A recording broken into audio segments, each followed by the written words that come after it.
Assalamualaikum warahmatullahi wabarakatuh. Halo semuanya, pada saat ini kita akan menjelaskan tentang apa itu direct proof dan indirect proof. Tapi sebelum itu, izinkan kami untuk memperkenalkan diri terlebih dahulu. Perkenalkan, nama saya Tiara Davina Putramatika dari akhiran NIM 273. Perkenalkan, nama saya Muhammad Novel Akif Magal dengan NIM akhiran 183 dari Prodi Sains Data kelas 2025F. Baiklah, mari kita mulai penjelasannya. Direct proof atau pembuktian langsung adalah metode untuk membuktikan suatu pernyataan dengan mengasumsikan pernyataan hipotesis benar dan secara logis menurunkannya menjadi kesimpulan yang diinginkan, menggunakan definisi, teorema, dan aksioma yang telah terbukti.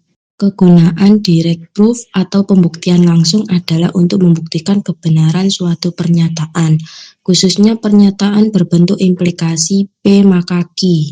Contoh soal, buktikan secara langsung bahwa jika N adalah bilangan bulat ganjil, maka N pangkat 2 juga adalah bilangan bulat ganjil. Bukti, misalkan N adalah bilangan bulat ganjil, berdasarkan definisi bilangan ganjil, terdapat bilangan bulat K sehingga N sama dengan 2K plus 1. N pangkat 2 sama dengan 2K plus 1 pangkat 2. N pangkat 2 sama dengan 2K pangkat 2 plus 2, 2K 1 plus 1 pangkat 2. N pangkat 2 sama dengan 4K pangkat 2 plus 4K plus 1.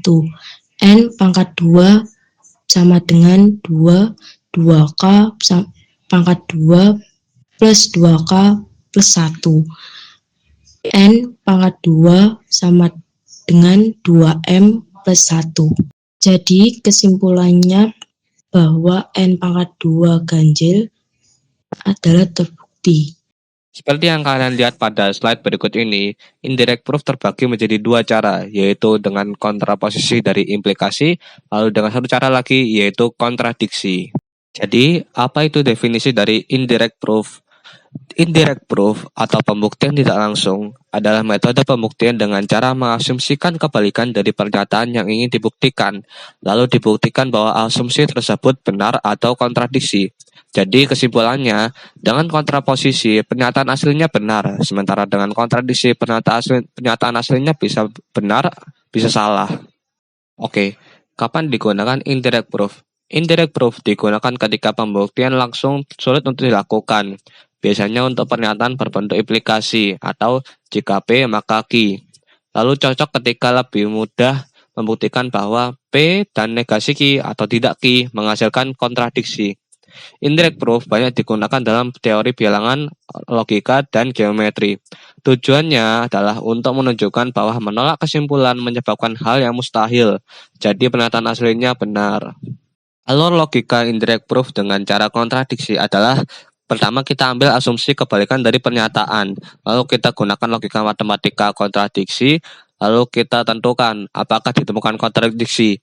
Jika iya, maka asumsi benar, yang artinya pernyataan asli salah. Lalu jika tidak ditemukan kontradiksi, maka asumsi salah, yang artinya pernyataan asli benar.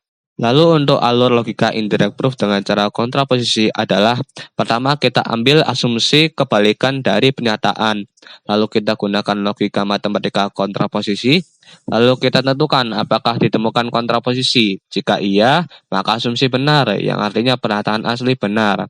Lalu jika tidak ditemukan kontraposisi, maka asumsi salah, yang artinya pernyataan asli juga salah. Oke, untuk contoh soal dengan kontraposisi. Pernyataan aslinya adalah jika N adalah bilangan genap, maka N pangkat 2 adalah bilangan genap. Lalu kita ambil kontraposisinya, yaitu jika N pangkat 2 adalah ganjil, maka N adalah ganjil. Yang artinya N sama dengan 2K plus 1. Kemudian kita kuadratkan jadi N kuadrat sama dengan 2K plus 1 kuadrat. Lalu kita kalikan jadi 4K kuadrat plus 4K plus 1. Kemudian kita keluarkan 2-nya, jadi 2 kali 2K kuadrat plus 2K plus 1. Kemudian kita sederhanakan jadi 2M plus 1. Lalu bisa kita simpulkan bahwa N pangkat 2 sama dengan 2M plus 1, yang sama bentuknya dengan N sama dengan 2K plus 1. maka N pangkat 2 adalah ganjil.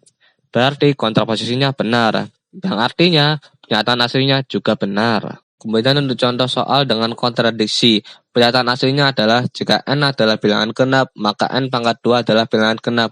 Kemudian kita ambil kontradiksinya, yaitu N pangkat 2 adalah genap, tetapi N adalah ganjil, yang artinya N sama dengan 2K plus 1.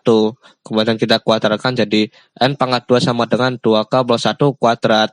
Lalu kita kalikan jadi 4K kuadrat plus 4K plus 1. Lalu kemudian kita keluarkan 2-nya jadi 2 kali 2K kuadrat plus 2K plus 1. Kemudian kita sederhanakan jadi N pangkat 2 sama dengan 2M plus 1. Lalu dapat kita simpulkan bahwa N pangkat 2 sama bentuknya dengan N normal. Yang artinya N pangkat 2 adalah ganjil. Sementara asumsi kita adalah N pangkat 2 sama dengan genap. Maka asumsi kita salah, yang artinya pernyataan aslinya benar. Baiklah, kita masuk ke dalam kesimpulan dari indirect proof. Indirect proof adalah cara untuk membuktikan sebuah pernyataan dengan cara tidak langsung. Indirect proof terdiri dari dua metode. Yang pertama adalah dengan kontraposisi, dengan cara membuktikan jika negasi Q maka negasi P. Lalu kedua adalah kontradiksi, dengan cara mengasumsikan kebalikan, kemudian memunculkan pertentangan. Tujuan dari indirect proof adalah untuk menunjukkan bahwa menolak pernyataan akan menyebabkan hal yang mustahil. Sekian penjelasan dari kami. Jangan lupa like, komen, dan subscribe. Dan terima kasih sudah menonton. Assalamualaikum warahmatullahi wabarakatuh.